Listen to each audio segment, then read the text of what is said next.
Fresh out of college with my business degree in hand, I found myself right back where I started, my childhood home. I'm Vivian, 21 years old, and to be honest, moving back in with my parents was never part of the plan. I had imagined stepping into adulthood with independence, getting my own place, and starting fresh. But life had other ideas. Luckily, the job hunt didn't take too long.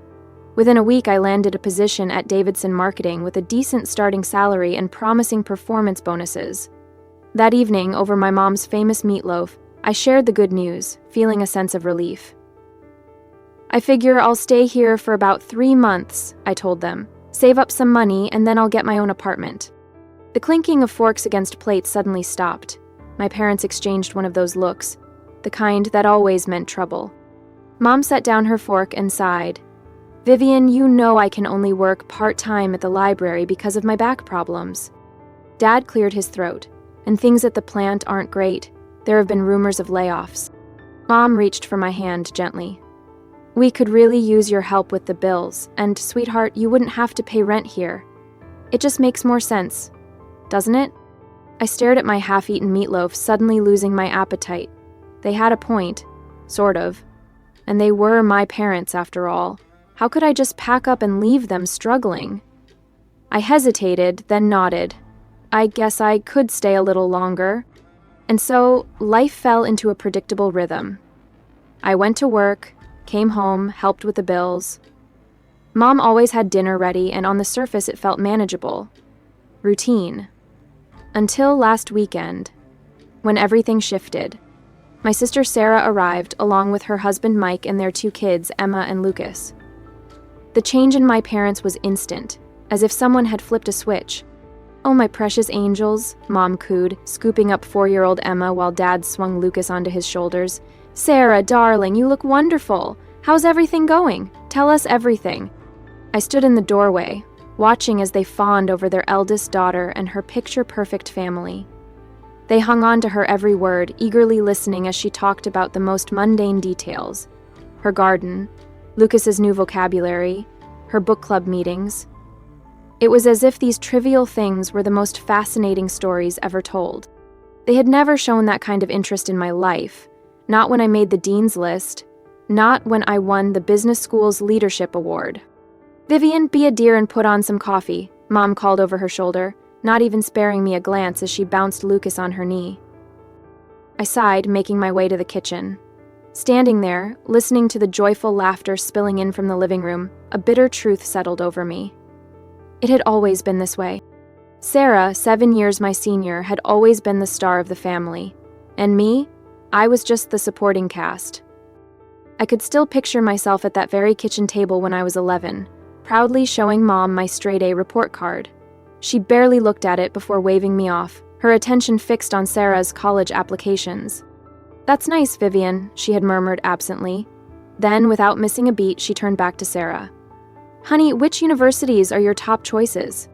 Back then, every conversation at the dinner table revolved around Sarah, her grades, her extracurriculars, her college prep. I would sit quietly, eating my peas, while Mom and Dad hung on to her every word about AP classes and campus visits. And then came the night everything changed. Sarah got accepted into university. "We are so proud of you, sweetheart," Mom had gushed, tears glistening in her eyes. "We'll make it work, won't we, Robert?" Dad nodded solemnly. "Of course. We'll take out a student loan. Our Sarah deserves the best education possible." A week after she left for college, my parents sat me down for a different kind of talk. "Vivian," Dad said, his tone serious, "we need to tighten our belts for a while. The loan payments and Sarah's college expenses are significant." That was when everything shifted. My classmates got new phones every year. I kept my old flip phone. Birthday gifts became practical things like socks and notebooks. Dinners weren't about discussing my achievements, they were about how to make ends meet.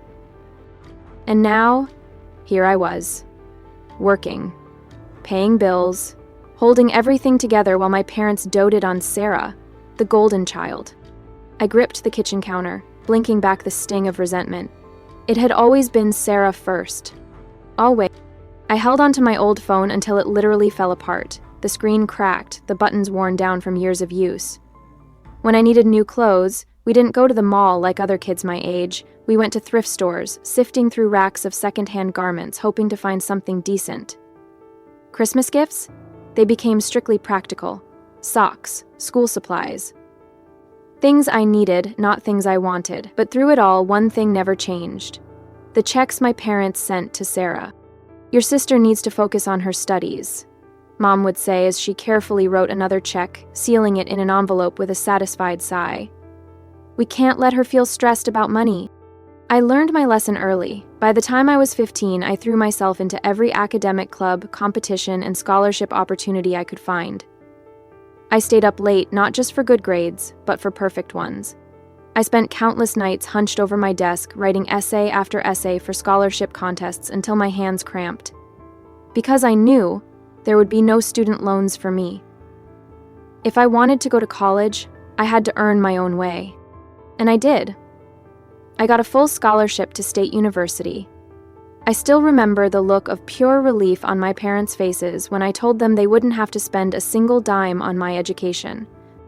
Meanwhile, Sarah graduated, got a job in Brighton, and quickly married Mike, her college sweetheart. Within 2 years, she had Emma, then Lucas shortly after. My parents were over the moon. Their perfect daughter had created the perfect family. From that point on, every monthly visit followed the same routine. Sarah and Mike would arrive with the kids, and before I could even properly greet them, Sarah would already be making plans. "Vivian, you'll watch Emma and Lucas while we go shopping, right?" she'd say, more of a statement than a question. Mike and I hardly get any alone time these days. The first few times, I tried to suggest that our parents could watch them instead, but Mom would just rub her lower back and sigh dramatically. "Oh, honey, you know it's hard for me to keep up with young children, and your father needs his rest on weekends." So there I was, yet another Saturday spent watching Frozen for the 100th time while Emma curled up beside me and Lucas scribbled on my bedroom walls with a crayon. Sarah and Mike were off having lunch with friends, my parents were puttering around in the garden, and every now and then, they'd peek inside just long enough to ask if I needed anything. Like they were doing me a favor. I tried to console myself with the thought that it was just one weekend a month. Just one weekend of being the ever-reliable babysitter while everyone else lived their lives. Then one weekend became another, and another. A year passed in this exhausting rhythm of babysitting and paying bills. I had almost gotten used to it. Almost. Then came the phone call that would turn my already complicated life completely upside down. I was washing dishes after dinner when Mom's phone rang from the kitchen counter. I barely paid attention until I heard her tone change. "Sarah, oh sweetheart, don't cry. Tell me what happened." Through sobs, Sarah explained. Mike's company had gone bankrupt without warning. They couldn't afford their rent anymore. They had no savings. Could we maybe stay with you for a while?" Sarah's voice was loud enough through the phone that I could hear every word clearly. Mom didn't even hesitate. "Of course you can," she exclaimed. "We'll make room." My stomach dropped. I stepped forward, clearing my throat. If they're moving in, maybe this would be a good time for me to get my own apartment?" You'd think I had suggested burning the house down. Mom looked at me like I had lost my mind. "Vivian, don't be ridiculous. There's plenty of room for everyone." "But we're family," Dad added firmly. "We stick together during hard times." They arrived the following weekend with 3 cars full of belongings. I spent Saturday morning moving my things into what had once been the storage room, the smallest bedroom in the house, barely big enough for a twin bed and a dresser. My old bedroom, which was twice the size, became the kids' nursery. "Because the children need space to play," Mom had said as if it were the most obvious thing in the world. Emma, now 5, and Lucas, now 3, treated the entire house like their personal playground. They ran up and down the hallways, screaming and laughing at the top of their lungs. Meanwhile, Sarah lounged on the couch watching TV at full volume or had long, loud phone conversations with her friends, completely oblivious to the chaos around her. And just like that, my life, already unfair, already exhausting, became something even worse. A prison? Sarah spent most of her time venting to her friends about how difficult this transition was for her, completely oblivious to the chaos she had brought into my life. Meanwhile, Emma and Lucas had made it their personal mission to invade my space at every possible opportunity. "Emma! Lucas! Keep it down!" I called out in frustration as they burst into my room for what felt like the 10th time that evening, sending my neatly stacked work papers flying in every direction. "They're just playing, Vivian," Sarah said dismissively, not even bothering to look up from her phone. "Don't be such a grouch." All I wanted after work was to unwind in my tiny room. Maybe read a book, watch something on my laptop, enjoy a few minutes of peace. But instead, my nights were filled with the endless loop of Baby Shark blaring through the thin walls, the pounding of little feet racing up and down the hallway, and Sarah's loud, carefree laughter at whatever show she was watching downstairs. Mike, on the other hand, spent his days job hunting. At least, that's what he claimed. But more often than not, I'd find him sitting at the kitchen table, scrolling through his phone with a worried expression. "The job market's tough right now," he'd say whenever anyone asked, "but I'm sure something will come up soon." Each night I lay in my cramped bed, staring at the ceiling, listening to the chaos that had consumed my home, wondering how I had let myself get trapped in this situation. Every time I considered bringing up the possibility of moving out, I remembered the look on my parents' faces the last time I had suggested it, and I kept quiet. Then came the first utility bill after Sarah's family moved in. It hit me like a punch to the gut. Standing in the kitchen, I stared at the numbers, my stomach twisting. The total was almost double what I usually paid. The water bill had skyrocketed, and the electricity and heating charges were through the roof. A quick glance at my bank account confirmed my fears. My dreams of saving for my own place were slipping through my fingers. That evening at dinner, I finally decided to say something. "So, about the utility bills." I pushed my peas around my plate, trying to keep my voice calm. "They doubled since last month. I can't keep covering all the bills by myself anymore. It's taking almost my entire salary." Sarah's fork clattered against her plate. "Are you seriously complaining about money right now, when Mike and I have lost everything?" "I'm not complaining," I said quickly. "I just think we need to figure out a fair way to—" "I can't believe how selfish you're being," Sarah's voice rose, her face contorting with indignation. "We're going through the hardest time of our lives, and all you care about is money?" "Sarah's right, Vivian," Mom cut in, her tone firm. "Family helps family. That's what we do." Dad nodded solemnly. "Your sister and Mike need our support right now.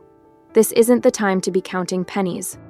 I looked down at my plate, swallowing back the words I really wanted to say. "Fine," I muttered. "Never mind." A week later, Mike finally landed a job at an insurance company. It paid less than his previous position, but at least it was something. For a brief moment, I allowed myself to hope that things would start getting better. I was wrong. Almost immediately, Sarah began complaining. "It's so hard being alone with the kids all day," she sighed dramatically over breakfast. "Mike leaves at 8 and doesn't get back until 6. I never get a break." At first, it was small requests. "Vivian, could you watch the kids for an hour while I run to the store?" "Vivian, would you mind keeping an eye on them while I take a shower?" But before I knew it, these small favors snowballed into something much bigger. I'd come home from work, exhausted, only to find Sarah standing at the door, already dressed up to go out. "Oh, good, you're home," she'd say, grabbing her purse. "Mike and I are meeting friends for dinner. Emma and Lucas already had their snack, but they'll need dinner in about an hour. We'll be back by 10. And just like that, I was expected to drop everything and babysit. Weekends became my personal nightmare.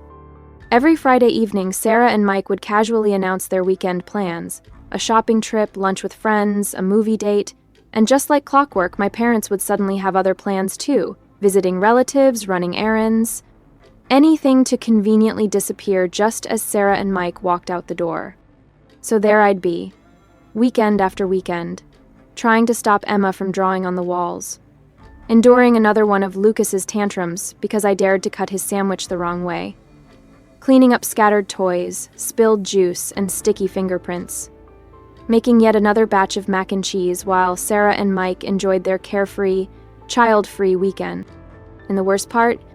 No one even thought to ask if I minded. By Sunday night, I would be utterly exhausted. The house would be in complete disarray, crumbs on the couch, sticky fingerprints on every surface, toys scattered across the floor like landmines.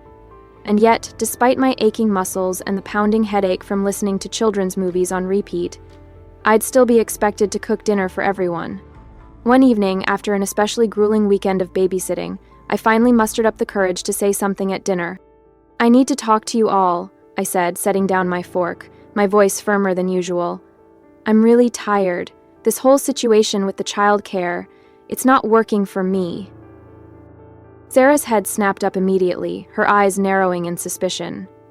"What do you mean not working? Are you saying you don't want to spend time with your own nephew and niece?" Before I could respond, Mom reached over and patted Sarah's hand reassuringly. "Don't worry, honey," she said sweetly. "This is actually good practice for Vivian. She'll need to know how to handle children when she becomes a mother herself someday. Think of it as training." And just like that, the conversation was over.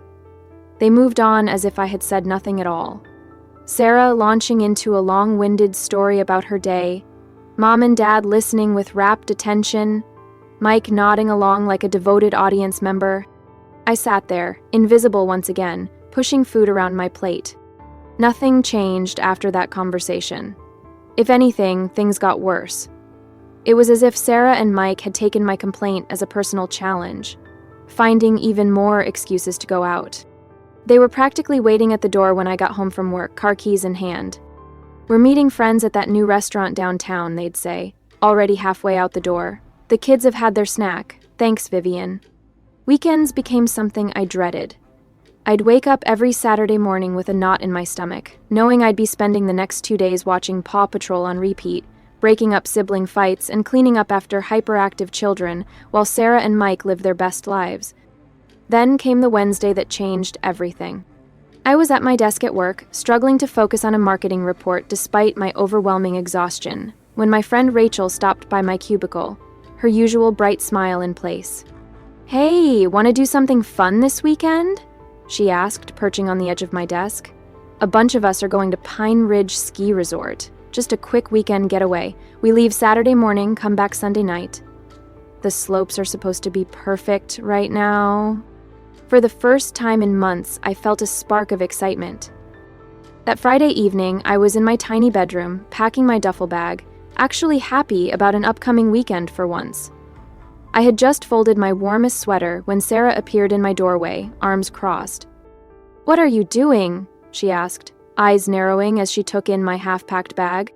"Packing for a ski trip," I replied, rolling up my thermal socks. "Going to Pine Ridge with some friends from work." Sarah's face darkened. "You need to cancel." I looked up, startled by her tone. "What? Why would I do that?" "Because," she said, crossing her arms even tighter, "Mike and I are going to Aunt Linda's 60th birthday party in Millbrook this weekend. Mom and Dad are coming too. You need to stay here with Emma and Lucas." For a second, I just stared at her. Then, to my own surprise, I actually laughed. A sharp, incredulous laugh at the sheer audacity of it all. "You're joking, right?" I said, shaking my head in disbelief as I folded my ski pants. "You can't seriously expect me to cancel my plans just because you didn't bother to tell me about yours?" Sarah's face turned red with anger. "This isn't funny, Vivian. You're being completely unreasonable." "No," I said, meeting her glare head-on. "What's unreasonable is assuming I'll drop everything at a moment's notice to be your personal babysitter again." Sarah's mouth fell open. For a moment, she just stood there, sputtering like a car engine that wouldn't start. Then, without another word, she spun on her heel and stormed out of my room. Seconds later, I heard her outraged voice echo down the hallway. "Mom! Dad! Mike!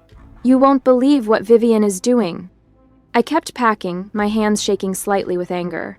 Moments later, the thundering of footsteps signaled the arrival of the cavalry. My tiny room suddenly felt even smaller as Sarah, Mike, and my parents crowded inside. Mom's face was already set in that expression, the one I knew all too well. That disappointed look that always made me feel like I was in the wrong no matter what. "What's this about you going skiing?" she demanded, hands on her hips.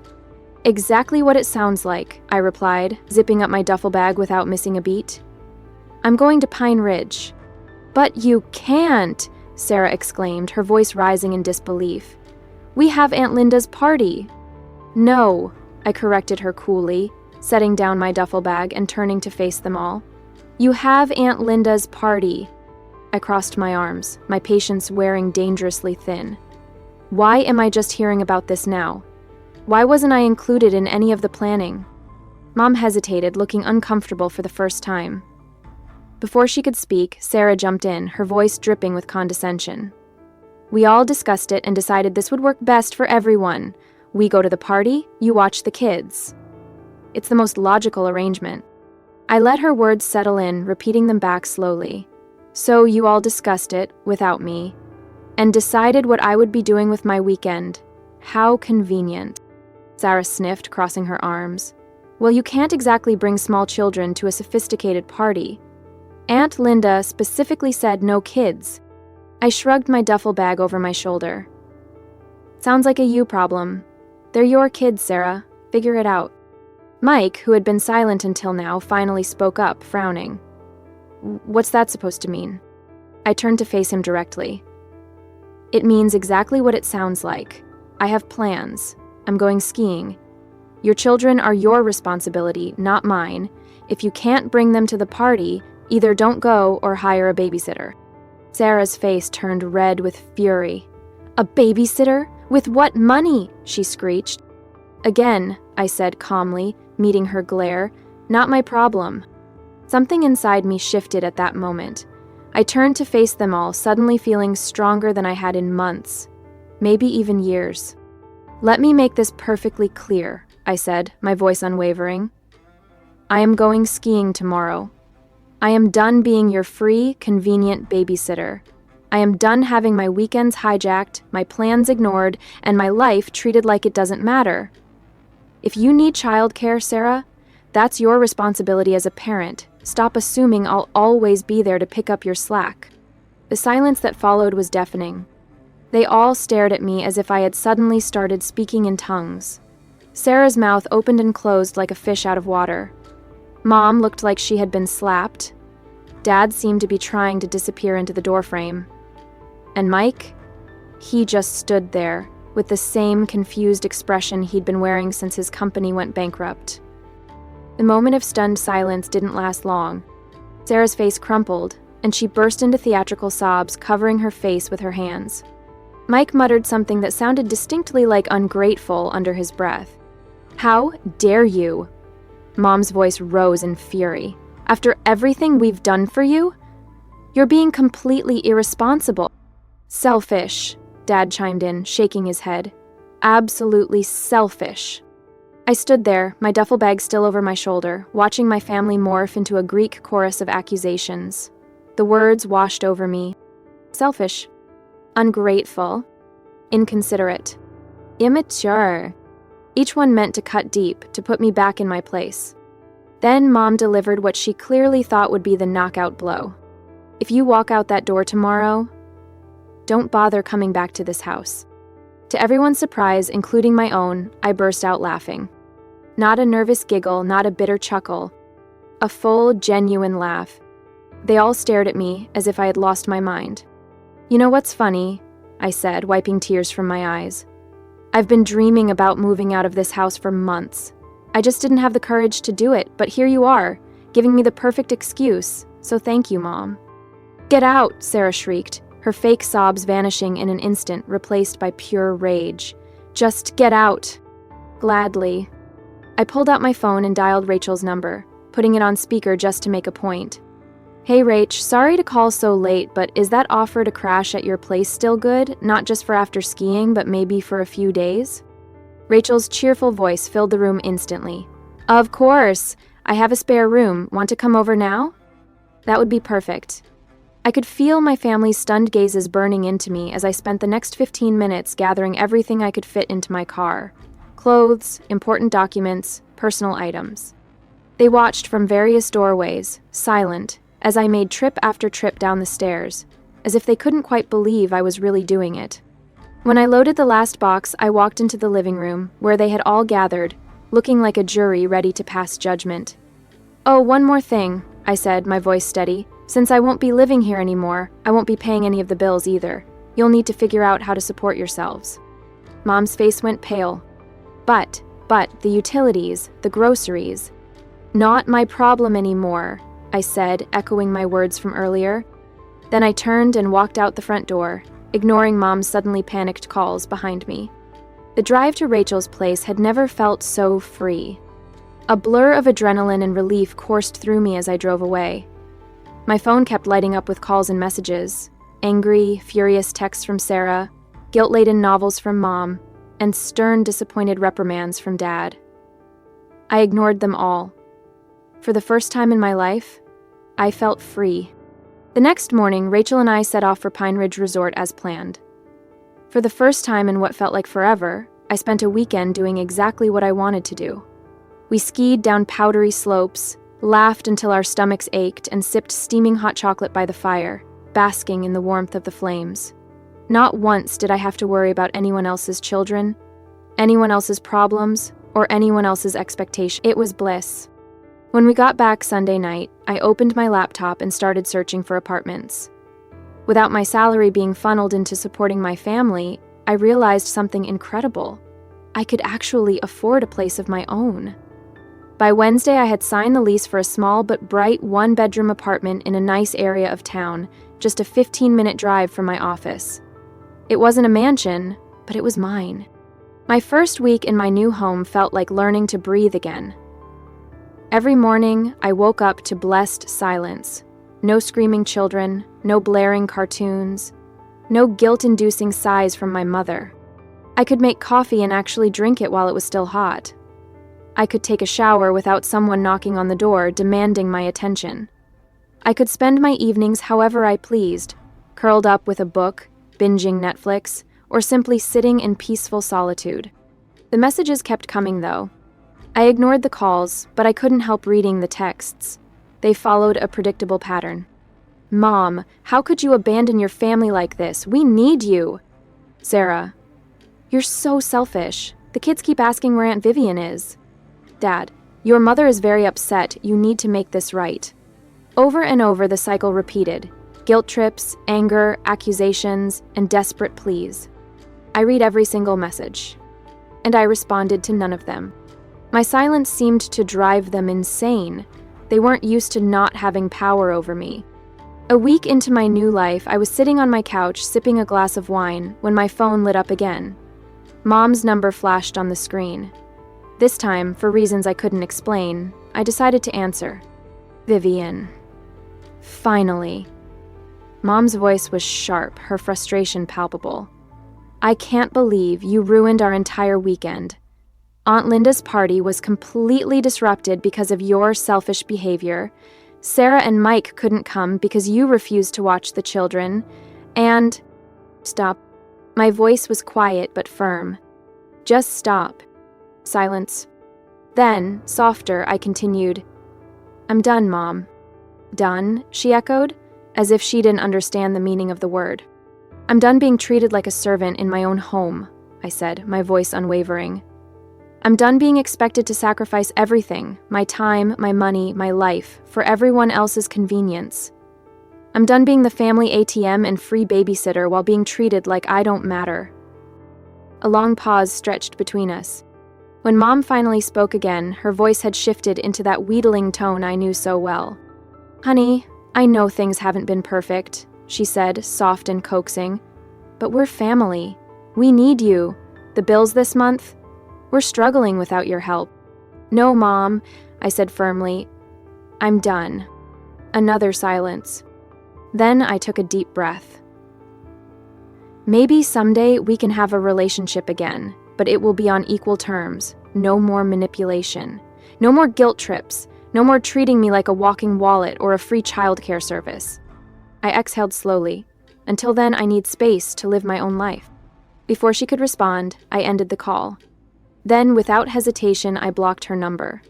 One by one, I went through my contacts, Dad, Sarah, even Mike, and blocked them all. Then I blocked them on social media, too. It felt both terrifying and liberating, like cutting anchor lines I hadn't even realized were holding me down. Maybe someday I'd be ready to have my family back in my life. Maybe, with enough time and distance, we could build something new, something healthier, built on boundaries and respect. Or maybe we wouldn't. Either way, I was done sacrificing my happiness and well-being to meet their endless demands. For the first time in my life, I was free. If there's one thing I've learned from all of this, it's that setting boundaries isn't selfish, it's necessary. For so long, I believed that being a good daughter, a good sister, meant sacrificing my own happiness for the sake of others. I let myself be used, taken for granted, because I was afraid of disappointing people, afraid of being seen as ungrateful or selfish. But here's the truth: you can't pour from an empty cup. You are not obligated to set yourself on fire to keep others warm. Family should be about love, respect, and support, not about obligation, guilt, or control. If someone truly cares about you, they won't expect you to break yourself just to keep them comfortable. For years, I convinced myself that if I just worked harder, gave more, and remained patient, things would change. But they didn't. Because the people who benefited from my sacrifices had no reason to change. They expected me to stay in my role, to be their safety net, their backup plan, their free labor.